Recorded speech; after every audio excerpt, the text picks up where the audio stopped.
Diego está en línea. Diego, buen día. Ernesto Tenemos te saluda. ¿Cómo te va? ¿Qué tal, Ernesto? Buenos días a todos. ¿Cómo andan? A ver, de lo que pasó en estos últimos días, ¿vos qué mirás más? ¿Los indicadores económicos y financieros o la personalidad, las cosas que está haciendo Milei como dirigente, como persona, el conflicto con España, la vuelta, las declaraciones donde dice que es el mejor del mundo, etcétera, etcétera? ¿Qué es lo que mirás más de las dos cosas? Es más, te agrego, miro tres cosas, miro todas. A ver. Miro sobre todo primero la economía real, porque la economía real es la que genera riqueza genuina. A ver, para que lo entiendas, si la producción de bienes y servicios de una empresa cae, los depósitos de esa empresa no pueden crecer. Las acciones de esa empresa no pueden crecer. Y si esa empresa tiene obligaciones negociables, las obligaciones negociables de esa empresa tienen que caer. ¿Qué sucede? Si una empresa durante 5, 6, 7 meses cada vez produce menos y sus depósitos suben, su obligación negociable mejora de precio o sus acciones también aumentan y el valor de mercado de la empresa sube, para que lo entienda tu gente sencillamente, hay gato encerrado. Algo raro está pasando. No importa saber qué exactamente está pasando, lo que importa conocer es que es una situación transitoria que en algún momento se va a acabar y se va a revertir, porque no es sustentable, no tiene fundamentos sólidos detrás, porque no puede ser que una empresa valga más, su deuda valga más, y el dinero que tiene aumenta cuando cada vez produce menos, genera menos riqueza. ¿Ok? Dicho esto, miro las tres cosas. ¿Por qué? Porque acá tenemos una situación macroeconómica que se está poniendo cada vez más delicada. Yo creo que estos meses que estamos transitando son lo mejor que el programa económico y el gobierno de Milei puede dar, por el contrario a lo que declama él, que no, a mí no me extraña porque lo conozco mucho, va a suceder algo contrario a lo que dice. Se va a complicar la macroeconomía en el segundo semestre. Cuando digo se va a complicar, ¿qué pasa? Yo no miro solamente el numerito de inflación, como él sí hace, porque que baje la inflación no quiere decir que se está arreglando todo, ni mucho menos que porque se baje la inflación, que es solo una condición necesaria, pero no suficiente, va a pasar lo más importante, que la economía va a encontrar un piso, se va a empezar a recuperar y mucho menos va a salir en forma de V. Estas son realidades paralelas que se inventa el presidente, alejado de la realidad, para poder sustentar un futuro parecido a lo que él quiere que sea. O sea, él se inventa realidades customizadas para sus deseos, cuando los datos no avalan lo que dice.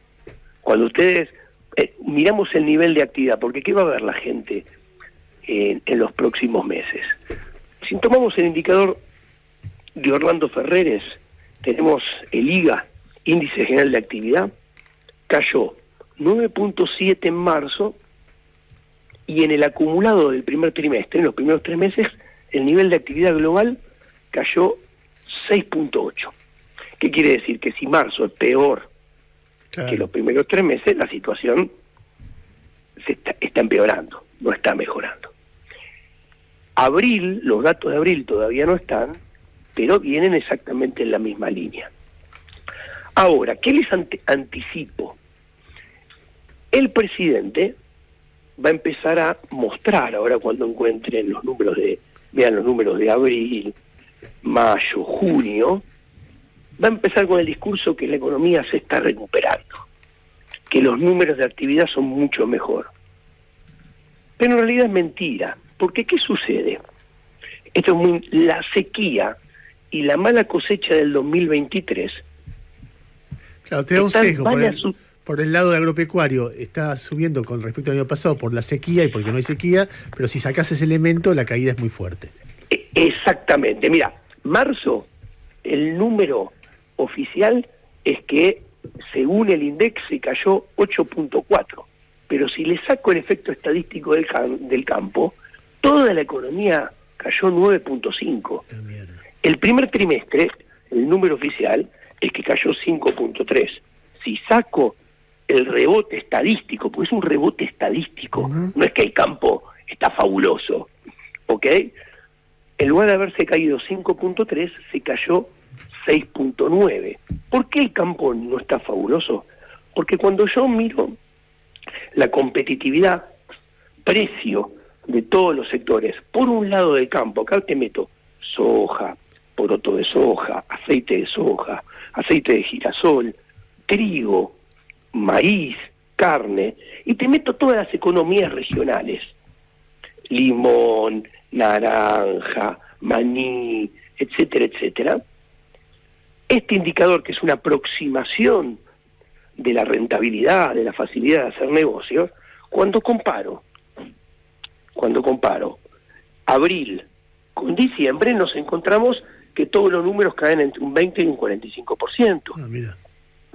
Entonces, ¿qué quiero decir? La economía real, que es la que genera riqueza, está derrapando fuerte y no ha dejado de derrapar.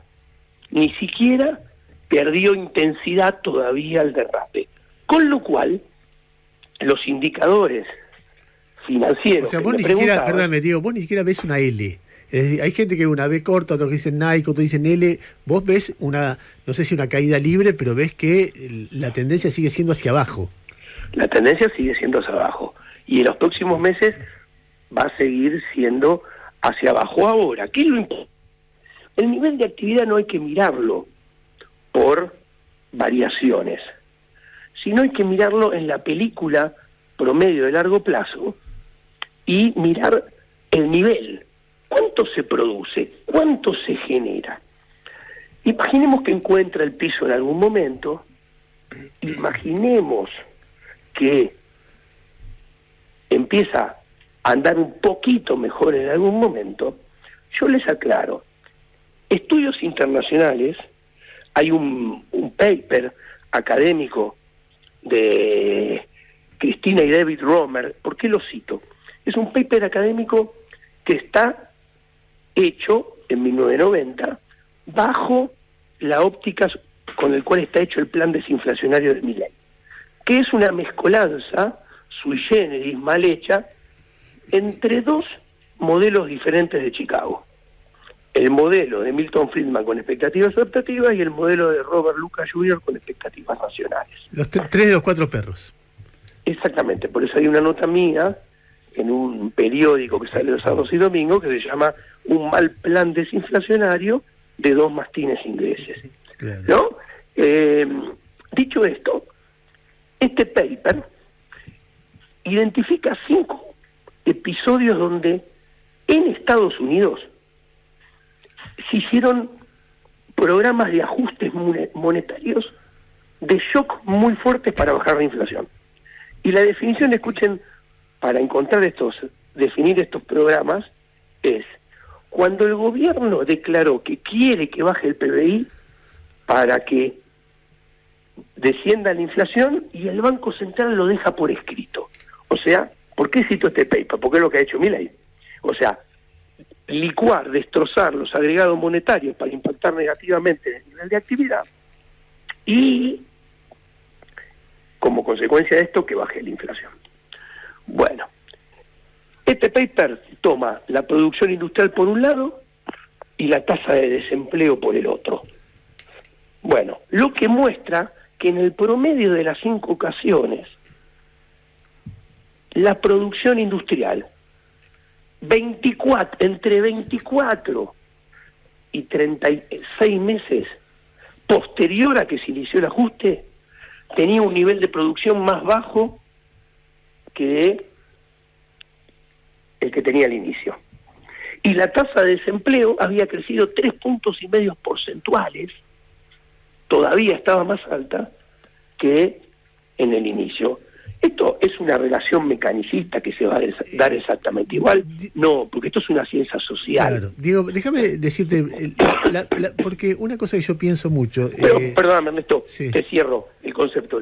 Porque yo digo, la riqueza hay que explicarla en niveles. ¿Qué le quiero decir a la gente? Que el nivel de actividad económica, probablemente, cuando lleguemos a diciembre del 2025, todavía esté más abajo que en el 2022 y mucho más abajo que en el 2021. O sea, nos comimos 3 años de destrucción de riqueza. A ver, yo te quería preguntar algo que tiene que ver con eso, porque es obvio que sería muy irracional pedirle a un gobierno argentino, que 6 meses después de haber asumido, 5 meses, haya resuelto el problema de la inflación, de la producción, y bueno, haya ordenado la economía argentina y todo ande más o menos bien. Es un desafío realmente muy difícil. Ahora, Milei en todo caso tendrá culpa de todo el tiempo fanfarronear, que soy el mejor del mundo, etcétera, etcétera. Pero cuando yo lo veo a Milei, lo veo primero muy ocupado, lo veo muy cansado y lo veo muy intolerante, pero no intolerante con, no sé, el kirchnerismo, intolerante con lo que tiene alrededor, es decir, con Cavallo, con Broda, ayer dijo, todo el gabinete se puede ir después de la ley y bases, mientras él dice, soy el máximo referente de la historia en la lucha por la libertad mundial, todas esas cosas que pasan. Entonces, vos lo ves y digo, a ver, ante las dificultades, ¿cómo va a operar? ¿Cuánto la personalidad de Milei va a complicar más las dificultades lógicas de un gobierno en Argentina? O no, o favorecerla, porque algunos dicen, mirá, se necesita un loco para resolver esto, y entonces él tiene la pasión y la energía que le va a permitir resolverlo. Mira, sin entrar en entretelones individuales, con mi conocimiento yo te puedo decir, y te contesto contundentemente, los rasgos de su personalidad son los más favorables para que la situación vaya acumulando cada vez más complicaciones en lugar de soluciones. ¿Ok? Es muy interesante, te pongo un ejemplo, porque esto no lo contó nadie. Lo contó a medias él, lo cual refleja mucho, y permitime lo que te cuente la anécdota. Cuando inaugura el busto de Carlos Saúl Menem, el otro día en la Casa de Gobierno, me parecía James Brown, él cuenta una anécdota. Yo estaba hombro con él, a 80 centímetros de Carlos Saúl Menem, y es verdad lo que dice él. Carlos Saúl Menem lo agarra de las manos y le dice, vos vas a ser presidente. Pero no terminó ahí la frase, era lo menos importante de la frase. Hubo una coma y siguió. Mirá, la única recomendación que te puedo hacer es, nunca te pelees con nadie, mucho menos te pelees con tus enemigos. A los enemigos los tenés que seducir. Esa es la forma que tenés que hacer política. Algunas reflexiones sobre esto. Que Javier Milei resalte solamente la introducción, poco importante a lo que realmente le quería aconsejar el presidente. Uno, muestra que de lo que tiene delante de los ojos solamente ve y le presta atención a lo que le gusta a él y sobre todo a lo que levanta su ego. 2, a las recomendaciones de terceros, en este caso un expresidente, las ignora por completo, tanto en su accionar como en sus recuerdos, que ni siquiera lo cita cuando inaugura y cuenta la frase por la mitad cuando inaugura el busto. Entonces, ¿qué sucede? Acá vemos que él ajusta la realidad de su entorno al apetito de su personalidad, que lo único que le interesa es, por cuestiones que su psicólogo deberá desandar, yo las tengo muy en claro, levantar su ego. constantemente. El otro día Jonathan Viale le pregunta, ¿cuál es la conclusión, el corolario, la reflexión de su gira por España? Y él le contesta muy suelto de cuerpo, que soy el principal líder de la libertad mundial. Exponente. Exponente. El máximo exponente de la libertad a nivel mundial. El máximo exponente de la libertad mundial. Acá lo importante que hay que entender es que le piden de una gira que salió a hacer y su reflexión es: yo soy el mejor, el más grande de todos. Volvemos al problema de la debilidad de personalidad que necesita levantar el ego. Ahora, ¿cuál es el problema de esto? El problema de esto es que esto le hace ocultar los datos, la realidad, el entorno, no le presta atención. El que le venga con los datos de la realidad, con el entorno, y datos que le dicen, che, mirá, acá no vamos bien, acá hay que hacer ciertas correcciones, acá hay que cambiar el rumbo, instantáneamente va a ser no escuchado, ignorado. Y si tiene algún determinado puesto, expulsado. ¿Por qué? Porque, primero, esta personalidad que tiene un determinado objetivo futuro, que por ejemplo se ve muy claro cuando habla el otro día en el IAEF de la dolarización endógena. Yo no lo voy a explicar acá porque no tiene mucho sentido, no quiero aburrir, pero ahora, cuando él explica lo que es la dolarización endógena, si ustedes se fijan, lo que está asumiendo es que el público va a pensar, va a reaccionar, va a decidir y va a accionar en el futuro como él quiere que lo haga, como su plan económico necesita que sea, lo cual, por un lado, es una contradicción con toda la teoría económica que él dice defender, porque si las evaluaciones son, si las evaluaciones del ser humano son subjetivas, son permanentemente cambiantes, como explica la escuela austríaca, vos nunca podés saber cómo va a reaccionar la gente a futuro, mucho menos si es cambiante.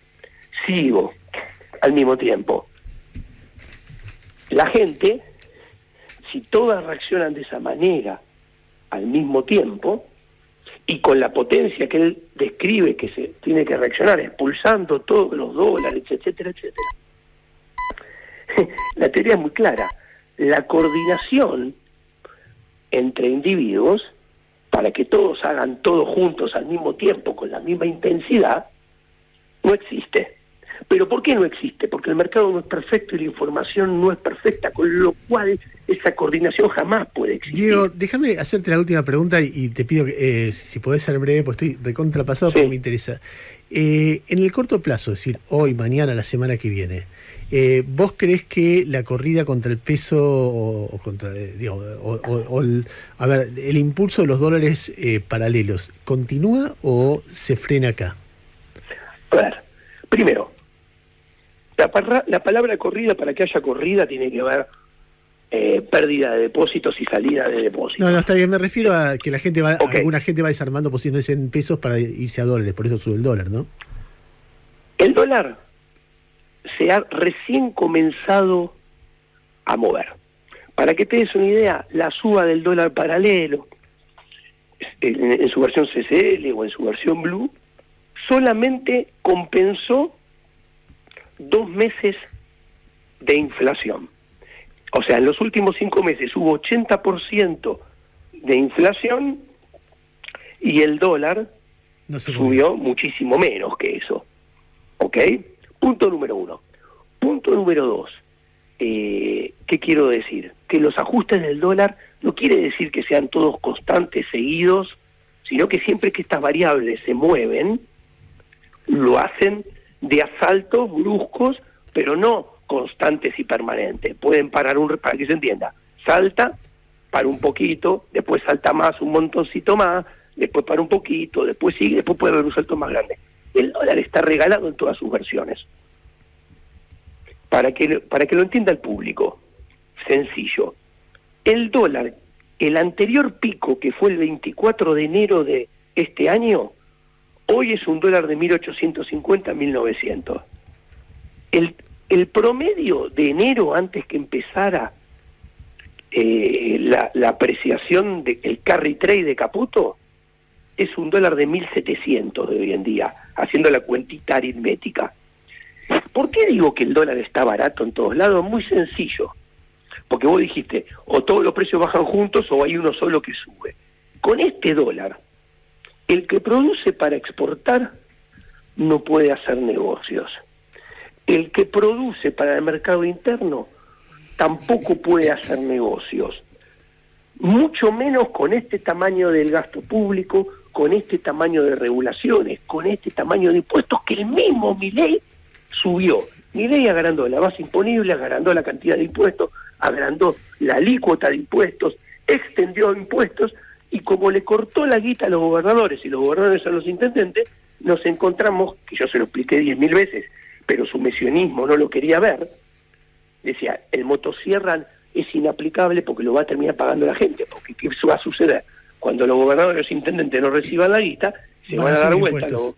Los gobernadores suben ingresos brutos, hacen revalúos, los municipios suben tasas, inventan tasas, buena noche Bariloche. Entonces, ¿qué sucede con esto? Estaba diciendo que esto se va a complicar, se va a poner más difícil, y seguramente, al haber subido todo esto, con este tipo de cambio no se puede hacer negocios, y como el gasto público tarda en bajar, pero encima sube impuestos, inventan impuestos, ¿qué sucede? El ajuste va a ir por la variable más fácil y más rápida de ajustar, que es la suba del tipo de cambio. Diego, te agradezco todos estos minutos, es muy interesante. Me da ganas de hablar con alguien que me diga que las cosas van a ir bien, porque vengo hablando ya hace varios días con mucha gente distinta que, bueno, ve más o menos lo que vos estás describiendo, cada uno con su punto de vista, ¿no? Ernesto, lo que te puedo decir para cerrar, que este movimiento del tipo de cambio, lo que te está ilustrando es que se murió el carry trade y los negocios de carry trade para los cuales vino Toto Caputo. Diego, te mando un abrazo y muchas gracias. Hasta luego. Diego Giacomini, consultor económico financiero.